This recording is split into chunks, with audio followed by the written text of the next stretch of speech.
The global political landscape has once again entered a phase of heightened uncertainty, and at the center of this shift stand two powerful figures who have shaped world politics over the last decade: Vladimir Putin and Donald Trump. After Donald Trump publicly announced a new plan for global denuclearization, a plan he claims will bring an end to nuclear escalation and reduce the threat of worldwide destruction, Russia has responded in a way that is not only strategic, but deeply symbolic. Putin's latest move has sent shockwaves through Washington, NATO capitals, and major foreign policy circles across the globe. It has become clear that we are now entering a new stage of geopolitical rivalry, diplomacy, and power theater. Trump's announcement of denuclearization came at a time when tensions between nuclear states had already been rising. The United States, Russia, China, North Korea, and India-Pakistan dynamics were already showing signs of friction and mistrust. Trump's statement was bold. He claimed that if he returns to power or retains influence, he would work toward a new global nuclear reduction agreement. According to him, world powers must come together to avoid what he described as a catastrophic future where small misunderstandings could trigger irreversible consequences. However, in geopolitics, announcements like these are rarely met with immediate cooperation.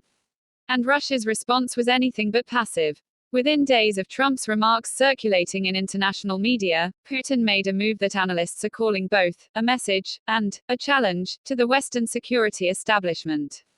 Russia announced the deployment and testing expansion of its new generation strategic nuclear-capable missile systems, including the Sarmat ICBM platform and additional modernization of tactical nuclear deployment protocols. But the question is, what exactly was Putin signaling? On the surface, it appears to be a demonstration of strength. A reminder that Russia remains one of the world's largest nuclear powers and cannot be cornered or influenced by American rhetoric. But deeper than that, this move reflects Russia's broader strategic thinking. Moscow believes that global nuclear power negotiations have always been dictated by the United States and its allies. For decades, Russia has argued that Washington uses denuclearization as a political tool to limit Russia's strategic reach while quietly expanding its own influence and alliance networks. Putin's move also comes at a time when the Russia-Ukraine conflict still lingers with no clear end in sight. The war has not only reshaped European security, it has forced Russia to re-evaluate its position against NATO. The hundreds of billions of dollars spent collectively by the US and European allies to support Ukraine have convinced Russia that the West is engaged in a long-term containment strategy, one designed to weaken Russia both militarily and economically. So, when Trump announced denuclearization, Moscow's response was not to weaken its arsenal, but to highlight that any such negotiation must be on equal terms. Putin wants the world to see that Russia will never enter any treaty from a position of submission.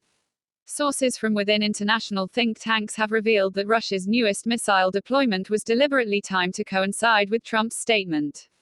It was designed not just to send a message to Washington, but to China, Europe, and developing nations watching from the sidelines.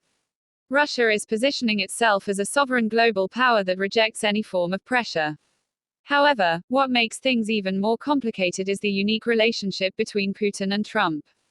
During Trump's previous presidency, both leaders maintained a certain level of direct communication and mutual respect, even if the West strongly criticized it.